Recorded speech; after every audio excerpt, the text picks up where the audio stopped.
for Mark P. Fisher.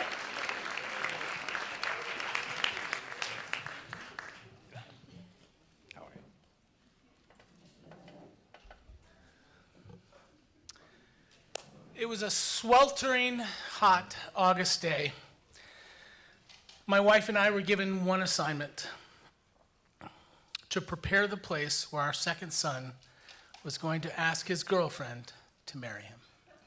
It was a place very special to them. It was in the woods of Fair Hill in Maryland. There was a river, and there was a forest, and there was a small open clearing that they used to go to and share stories and dream about the future together. He would fish, and she would just rest in the hammock. We got to the site in a parking lot away from where we knew they were going to park. And we got out, and I made my very first mistake. I looked at my phone and GPS and said to my wife, "I've got a shortcut." Through the woods, no trail, and we were caught in the bush and the brush and the thorns. And I was starting to get texts from my son, "Hey, I'm 20 minutes out." And I'm like, oh my gosh, we're going to be like an hour late.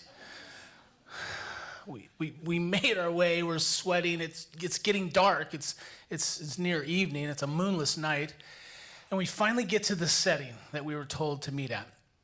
And so we quickly start setting up the table. We packed in chairs and a tablecloth and wine and crackers and glasses and the whole 9 yards. And to top it all off, he gave us these, my wife calls them tea candles.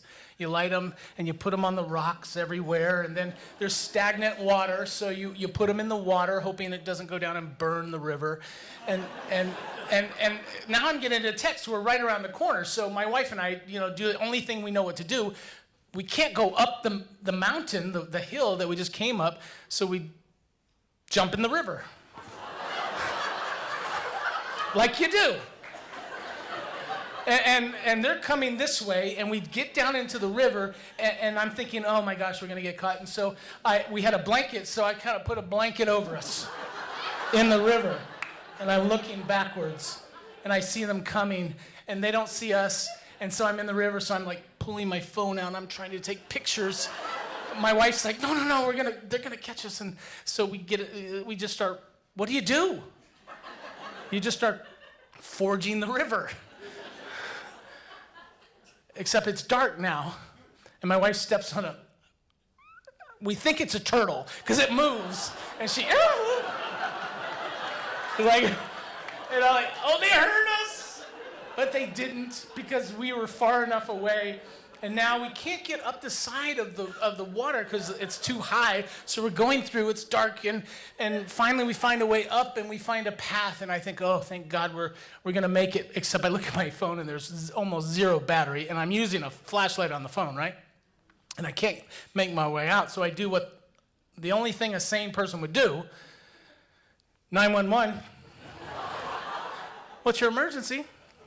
We're stuck in the woods, and my battery's about to die, and I don't know how to get out.